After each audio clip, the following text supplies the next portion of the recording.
RCB ने पहले ही दिन केकेआर को रौंदा। रॉयल चैलेंजर्स बेंगलुरु ने आईपीएल 2025 की ओपनिंग नाइट पर गत चैंपियन कोलकाता नाइट राइडर्स पर शानदार जीत दर्ज करके अपनी जीत का परचम लहराया। आरसीबी के गेंदबाजों ने केकेआर की पारी के दूसरे हाफ में अपनी टीम की वापसी का नेतृत्व किया और मेजबान टीम को एक सपाट बल्लेबाजी सतह पर 8 विकेट पर 174 रन पर रोक दिया।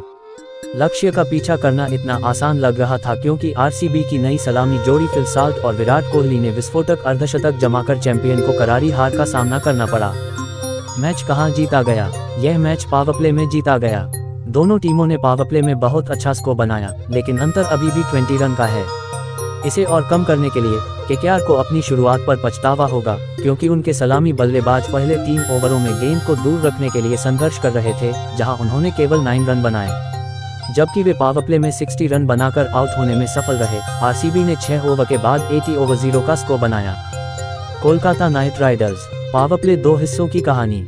चरण score 60 over 1 RR 10 falls 6 8 quarters. KKR के लिए पावरप्ले का प्रदर्शन देखना काफी आश्चर्यजनक था। जोश हेजलवुड ने इस सतह पर काफी मूवमेंट और बाउंस हासिल किया, जिससे सुनील नरेन और क्विंटन डी कॉक के लिए मुश्किलें खड़ी हो गईं और फिर उन्होंने दक्षिण अफ्रीकी खिलाड़ी को आउट कर दिया।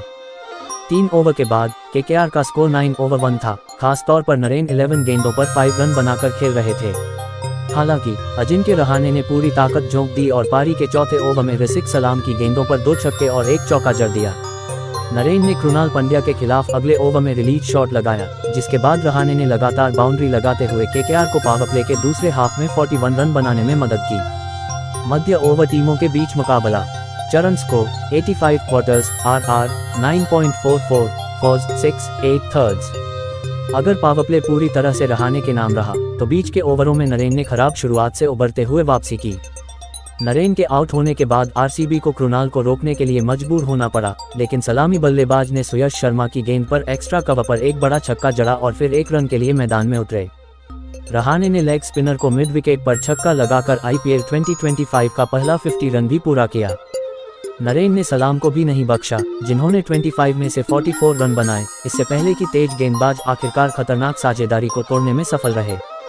हाफ टाइम तक केकेआर का स्कोर 2 विकेट पर 107 रन था और वह 220 रन बनाने की अच्छी स्थिति में था। हालांकि यहीं से आरसीबी की वापसी शुरू हुई और कृणाल ने बड़ा प्रभाव डालने के लिए आक्रमण पर वापसी की। पहले उन्होंने रहाणे को आउट किया और फिर अपने अगले ओवर में वेंकटेश अय्यर को आउट किया। अपने अंतिम ओवर में उन्होंने रिंकू सिंह की रक्षा पंक्ति को भेदने के लिए एक और तेज गेंद फेंकी, जिससे आंद्रे रसेल और युवा अंकृश रघुवंशी पर अंतिम पारी खेलने का दायित्व आ गया।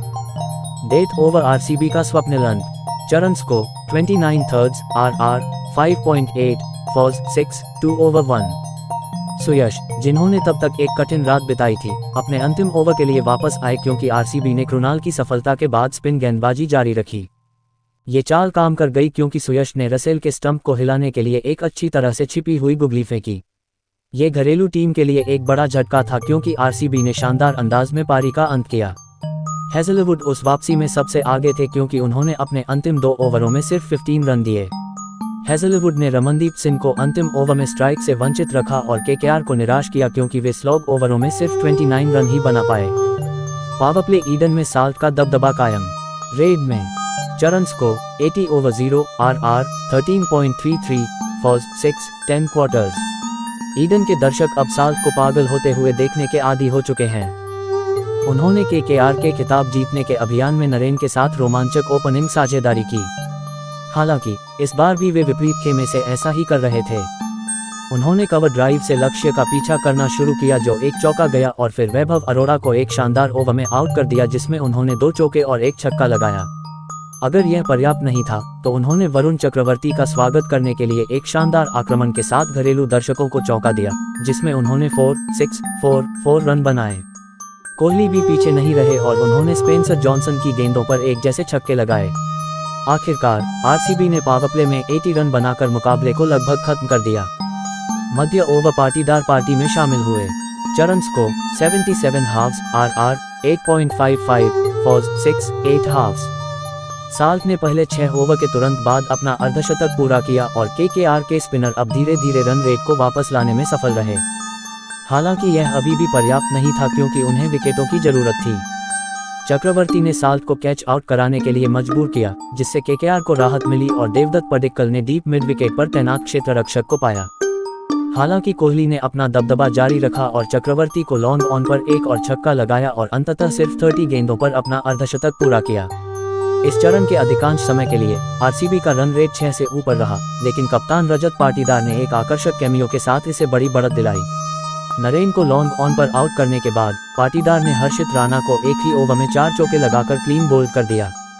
डेथ ओवर 22 गेंद शेष रहते शानदार जीत।